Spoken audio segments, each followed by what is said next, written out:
Welcome students. So now I am present here to start a topic related to the financial management. So in last video I already provided topics related to financial management. Clear? So in financial management I already provided a video related to the financial planning. Clear? तो basically हम last video में financial planning और उसके objective को study कर चुके हैं. Clear? तो अब बात आती है यहाँ पे फाइनेंशियल प्लानिंग तो हो गया हमारा. अब बात आती है कि किसी भी ऑर्गेनाइजेशन में, किसी भी कंपनी में एक कंपनी का जो कैपिटल स्ट्रक्चर है वो कैसा होना चाहिए. ठीक? तो बात आती है यहाँ पे कैपिटल स्ट्रक्चर की. तो बेसिकली अगर हम कैपिटल स्ट्रक्चर की बात करें तो कैपिटल स्ट्रक्चर बेसिकली क्या है, एक प्रोपोर्शन है. It is a proportion between डेब्ट एंड इक्विटी. क्लियर?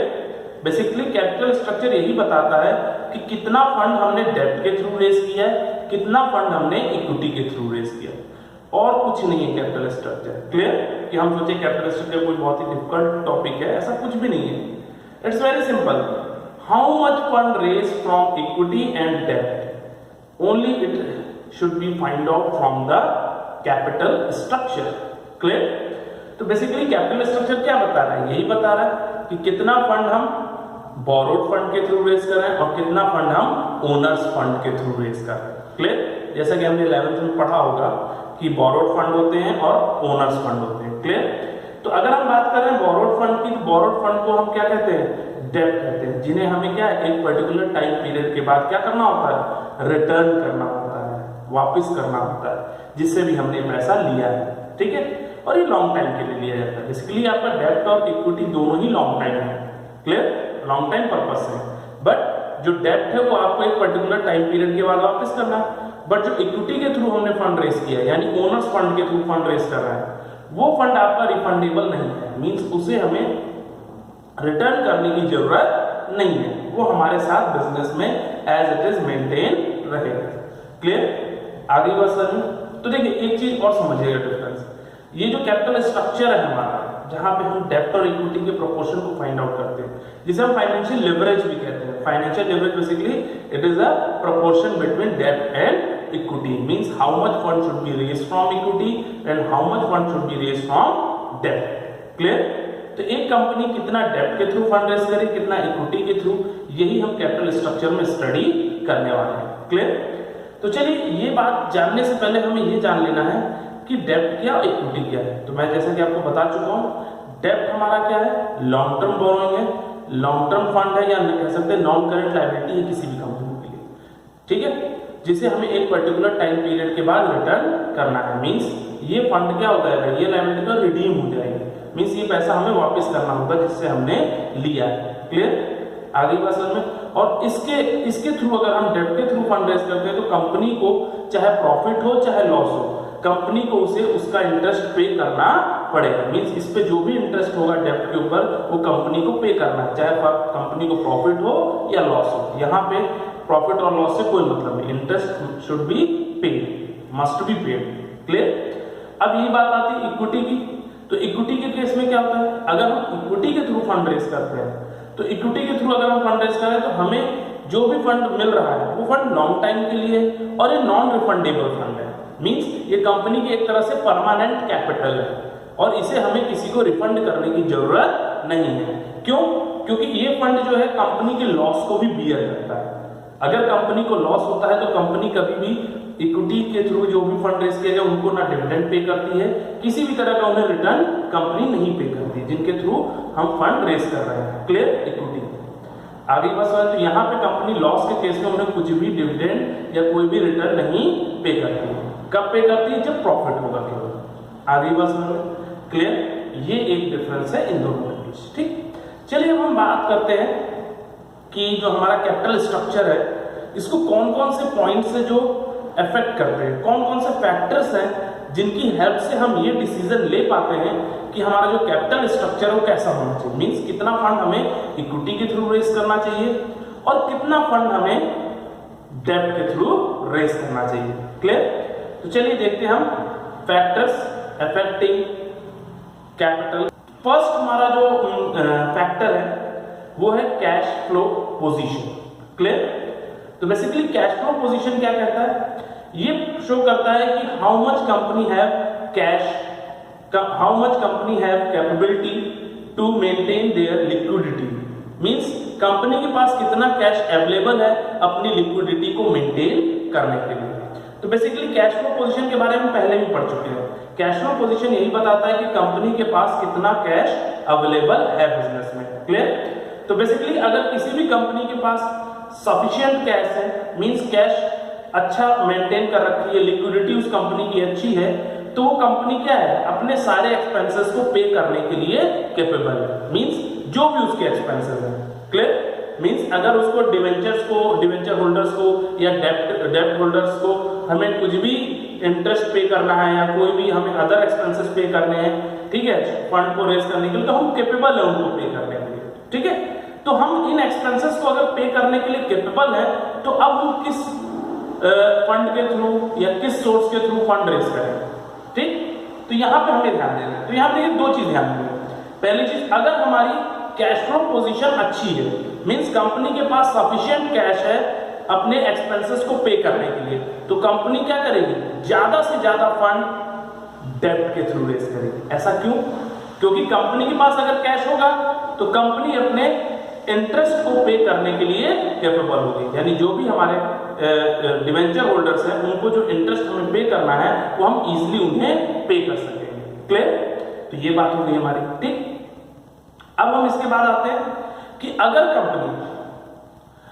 कंपनी के पास कैश फ्लो की पोजीशन अच्छी नहीं है, मींस कंपनी के पास सफिशिएंट कैश अवेलेबल नहीं है, मींस जितना उसे खर्च करना है, जितना उसका एक्सपेंसेस है, उतना उसके पास अगर कैश अवेलेबल नहीं है, तो क्या करेगी कंपनी? तो उस केस में कंपनी ज्यादा से ज्यादा फंड किसके थ्रू रेज करेगी? इक्विटी के थ्रू। क्लियर? तो ज्यादातर फंड हम इक्विटी से रेज करेंगे, ना कि डेब्ट से। क्लियर?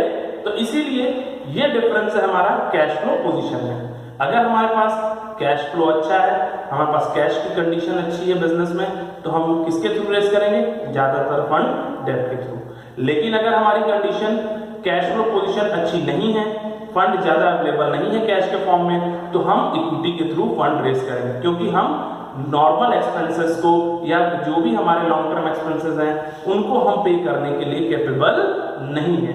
आगे बात सुनिए, यानी इंटरेस्ट को पे करने के लिए कैपेबल नहीं है। तो जाहिर सी बात हम ऐसी जगह से फंड रेज करेंगे जहां हमें एक्सपेंसेस ना पे करने पड़े। क्लियर?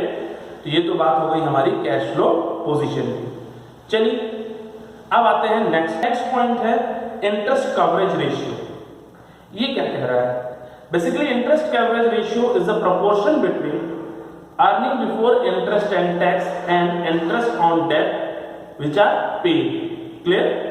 मींस ये क्या है? प्रोपोर्शन है, एक रेशियो है, किसके किसके बीच? Earning before interest and tax, या कह सकते हैं net profit before interest and tax and interest on long term borrowing. जो भी लॉन्ग टर्म बोरिंग पे हम इंटरेस्ट पे कर रहे हैं, डेब्ट के ऊपर जो भी इंटरेस्ट पे कर रहे हैं, इनके बीच का जो प्रोपोर्शन है उसे हम इंटरेस्ट कवरेज रेशियो कहते हैं। ये रेशियो बताता है कि how much company is capable to pay off their interest. आगे क्वेश्चन मींस कंपनी कितना कैपेबल है अपने डिवेंचर होल्डर्स को, अपने डेब्ट होल्डर्स का इंटरेस्ट पे करने के लिए। क्लियर? चलिए, तो ये रेशियो क्या बताता है? अगर ये रेशियो हाई होगा, मींस इंटरेस्ट कवरेज रेशियो अगर ज्यादा होगा या हाइयर होगा, तो इट मींस कि कंपनी अपने इंटरेस्ट को पे करने के लिए कैपेबल है। और अगर वो अपने इंटरेस्ट को पे करने के लिए कैपेबल है, तो ज्यादा से ज्यादा फंड डेब्ट के थ्रू रेज करेगी। क्लियर? लेकिन इंटरेस्ट कवरेज रेशियो अगर लो है, कम है, यानी कंपनी अपने इंटरेस्ट को पे करने के लिए कैपेबल नहीं है, लॉन्ग टर्म बोरोइंग पे जो इंटरेस्ट पे करना है उसको पे करने के लिए कैपेबल नहीं है, तो कंपनी किसके थ्रू फंड रेज करेगी? Then company have to raise fund more and more fund from equity. Means equity के थ्रू उसे ज्यादा से ज्यादा फंड रेज करने की जरूरत है। Clear? So now come to the next point. So the next डेब्ट service coverage ratio. Clear? So debt service coverage ratio, basically this ratio shows the proportion between net profit after tax, depreciation, interest, non-cash expenses, and sum of dividend paid on preference share, interest paid, and repayment of long-term borrowings. Clear? Means अगर हम देखें तो debt service coverage ratio, it is a ratio which shows the proportion. Means ये क्या कर रहा है? दो चीजों के बीच का एक proportion या ratio शो करता है. किसके किसके बीच? Sum of net profit after tax, depreciation, interest, non-cash expenses, है ना? इनका सम प्लस जो हमें डिविडेंड पे करना है प्रेफरेंस शेयर पे, इंटरेस्ट जो हमें पे करना है लॉन्ग टर्म बोरोइंग पे, repayment of long term borrowing means जो हम हमारे डेब्ट है उनका रीपेमेंट जब हम कर रहे हैं, है ना, उनका रिडम्पशन जब करते हैं तो उनको पेमेंट करते हैं, इन दोनों के सम का जब हम प्रोपोर्शन कैलकुलेट करते हैं या रेशियो कैलकुलेट करते हैं उसे हम डेब्ट सर्विस कवरेज रेशियो कहते हैं. बेसिकली ये रेशियो क्या है? This ratio is helpful to identify the capability of company to pay off their debts and interest. Means company अपने डेब्ट को और अपने इंटरेस्ट ऑन डेब्ट को पे करने के लिए कितना कैपेबल है. तो ये भी बहुत सिंपल है इसको आइडेंटिफाई करना. यहां भी सिंपल सी कहानी बनती है. अगर आपका डेब्ट सर्विस कवरेज रेशियो इंक्रीज कर रहा है, इट मींस हमें क्या करना है? मोर and more fund should be raised from डेब्ट. क्लियर?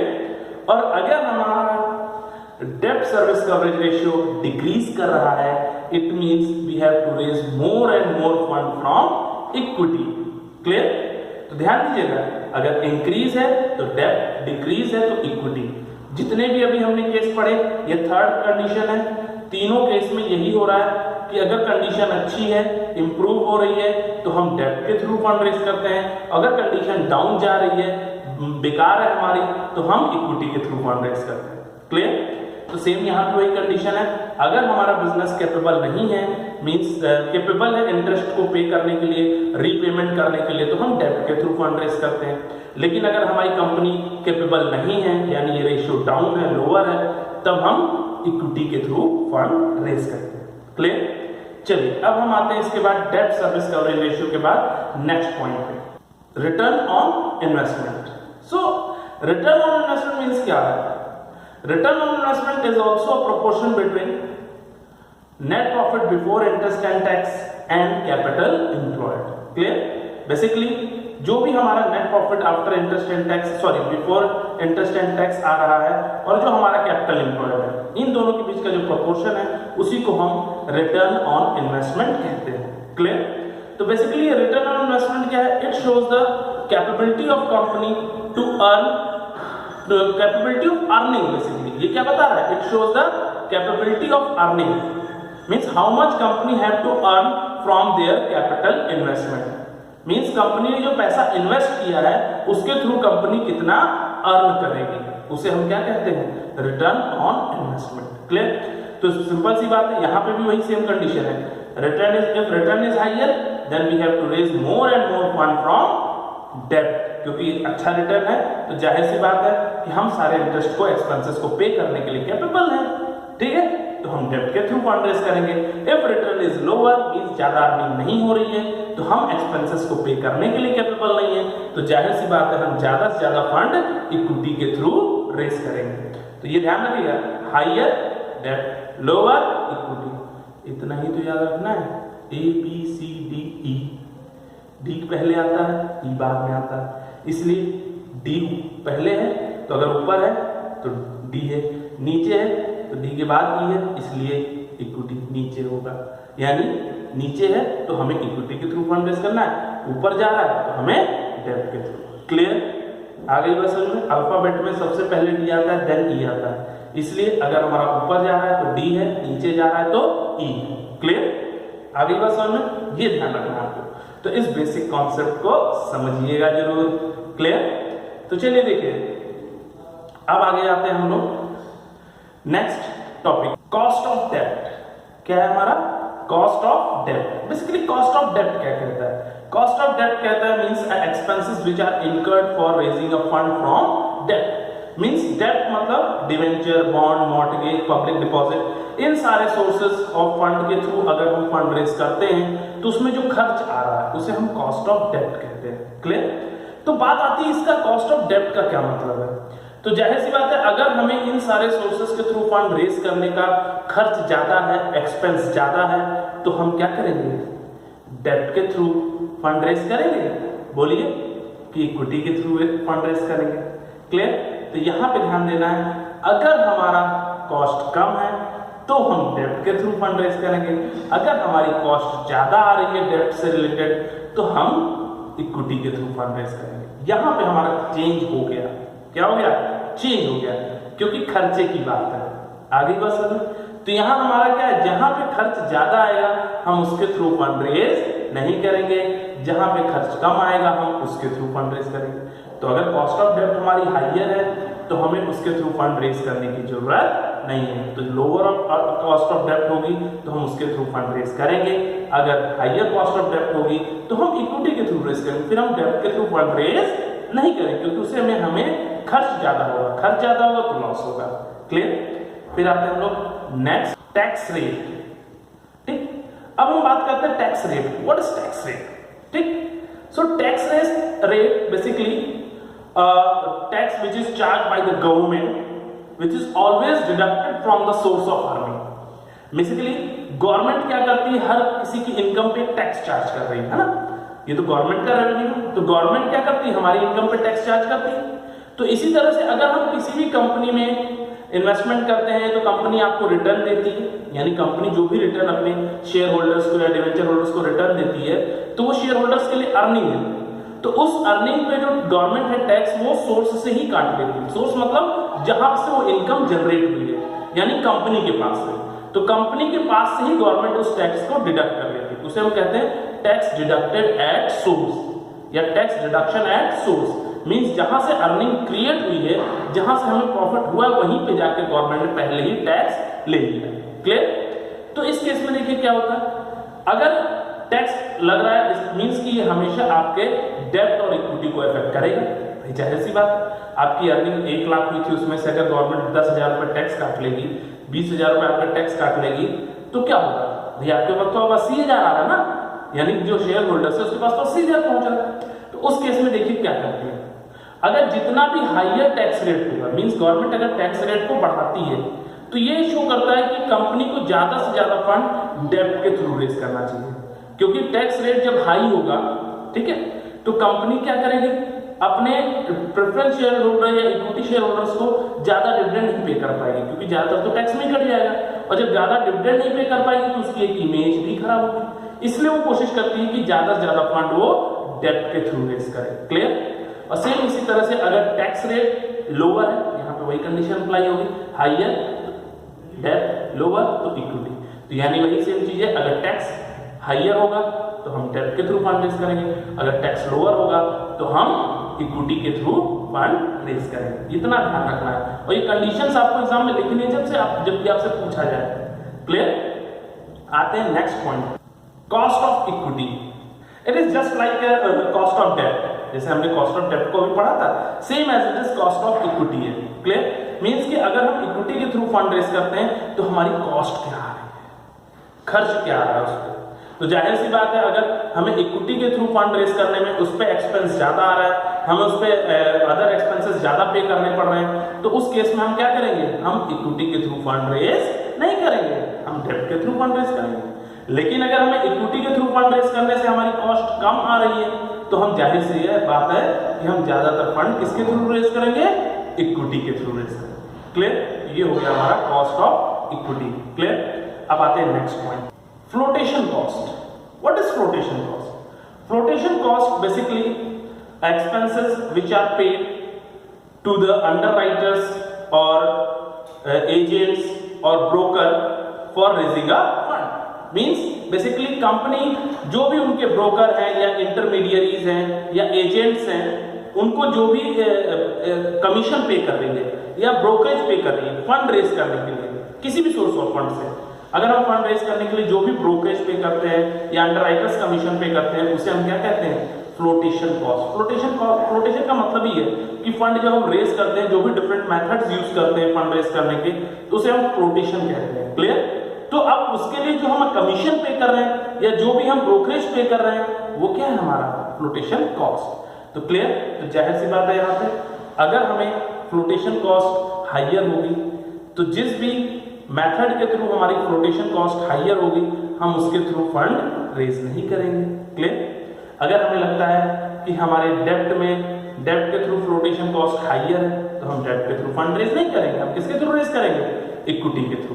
क्लियर? तो ये ध्यान रखना है कि हमें किसमें ज्यादा ब्रोकरेज पे करना है और किसमें ब्रोकरेज कम पे करना है। अगर हमें डेब्ट के लिए ब्रोकरेज ज्यादा पे करना पड़ रहा है तो हम इक्विटी के थ्रू फंड रेज करेंगे। अगर हमें इक्विटी के लिए हमें ब्रोकरेज कम पे करना है तो हम इक्विटी के थ्रू फंड रेज करेंगे। क्लियर? तो ये सिंपल सा कॉन्सेप्ट है, जिसके थ्रू हमें कम ब्रोकरेज पे करना पड़े, कम कमीशन पे करना पड़े, हम उसी के थ्रू फंड रेज करेंगे, अब वो चाहे डेब्ट हो या इक्विटी। क्लियर?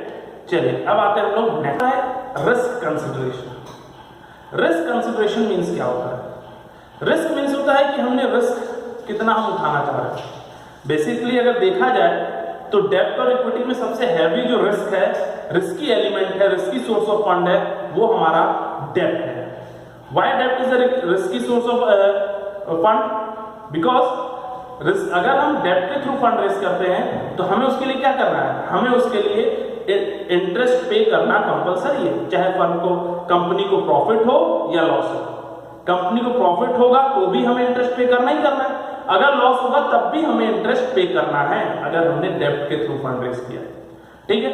लेकिन इक्विटी के केस में क्या है? इक्विटी के केस में है कि अगर हमें प्रॉफिट होगा तो ही हमें डिविडेंड पे करना है, लॉस होगा तो हमें डिविडेंड पे करने की जरूरत नहीं है। तो इस सिनेरियो में देखा जाए तो इस पॉइंट में अगर हम देखा जाए, इस कॉन्टेक्स्ट में अगर हम देखते हैं तो सबसे ज्यादा रिस्की कौन है? डेब्ट। ठीक है? तो रिस्की एलिमेंट कौन सा है? डेब्ट। तो जाहिर सी बात है अगर हमें लगता है कि हम नहीं डेब्ट पे कर सकते, इंटरेस्ट नहीं पे कर सकते, तो हम जाहिर सी बात है इक्विटी के थ्रू फंड रेज करेंगे। अगर हम चाहते हैं सिक्योर चलना, सेफ चलना, तो हम क्या कर लेंगे? इक्विटी के थ्रू फंड रेज करेंगे। क्यों? क्योंकि कल को इन फ्यूचर अगर लॉस होगा तो हम कैसे इंटरेस्ट पे करेंगे? आ गई बस समझ? क्लियर? तो इसलिए यहां पे डेब्ट के केस में इंटरेस्ट पे करना कंपलसरी है, चाहे आपको प्रॉफिट हो या लॉस हो।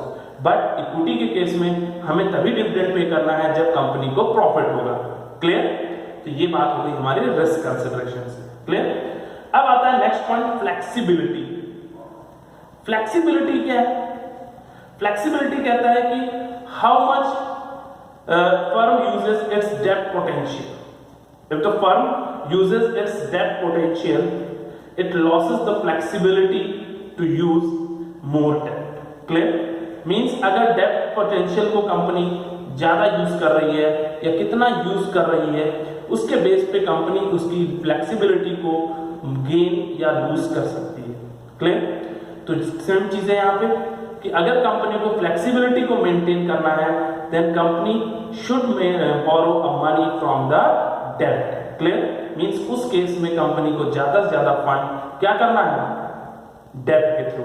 क्योंकि डेब्ट के थ्रू के केस में अगर हम फंड रेज करते हैं तो वहां फ्लेक्सिबिलिटी क्यों है? क्योंकि सारे डिसीजन मेकिंग पावर हमारे पास है। ठीक है?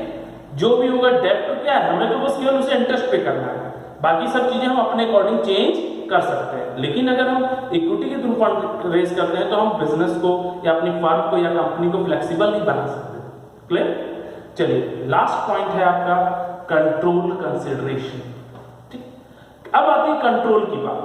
अब बात आती है कि अगर हम अपने बिजनेस का या अपनी कंपनी का पूरा कंट्रोल अपने हाथ में रखना चाहते हैं, वैसे हर कोई चाहता है कि उसकी कंपनी का पूरा कंट्रोल उसके हाथ में है, तो जाहिर सी बात है कि हम ऐसे सोर्स के थ्रू फंड रेज करेंगे जिसमें किसी का इंटरफेरेंस ना हो हमारे मैनेजमेंट में, यानी हमारे डिसीजन मेकिंग में। तो हम क्या करेंगे? तो हम ज्यादा से ज्यादा फंड डेब्ट के थ्रू रेज करेंगे, क्योंकि जो डेब्ट होल्डर है या बोरोड फंड के थ्रू अगर हम फंड रेज करते हैं तो जो भी हमारे डिवेंचर होल्डर्स हैं या बॉन्ड होल्डर्स हैं वो कभी भी मैनेजमेंट में पार्टिसिपेट नहीं करते और ना ही वो मैनेजमेंट में इंटरफेयर करते हैं, किसी भी डिसीजन मेकिंग में वो इन्वॉल्व नहीं होते। लेकिन अगर हम इक्विटी के थ्रू फंड रेज करते हैं ज्यादा, तो जितने भी मेंबर्स होंगे सबके पास राइट होगा मैनेजमेंट में पार्टिसिपेट करने का। क्लियर? और वो डिसीजन में कुछ ना कुछ प्रॉब्लम क्रिएट कर सकते हैं। तो हम नहीं चाहते कि कोई हमारे डिसीजन में हाथ बटाए या कुछ भी बीच में अपना सजेशन दे। हम चाहते हैं ओवरऑल डिसीजन हमारा हो, तो ज्यादा से ज्यादा शेयर किसके पास होने चाहिए? हमारे पास होने चाहिए। बाकी का फंड हम चाहेंगे डेट के थ्रू रेज करना। क्लियर? आ गई बात समझ में? तो ये थे हमारे factors affecting capital structure. Clear? तो अगर आपको वीडियो पसंद आया तो प्लीज लाइक करें, शेयर करें, सब्सक्राइब करें। क्लियर है आपको? और इस चैप्टर से रिलेटेड बाकी के जो टॉपिक्स हैं उनको अगर आपको विजिट करना है तो मैं आपको जो है डिस्क्रिप्शन में उनके लिंक प्रोवाइड करूंगा। Thank you and have a nice day.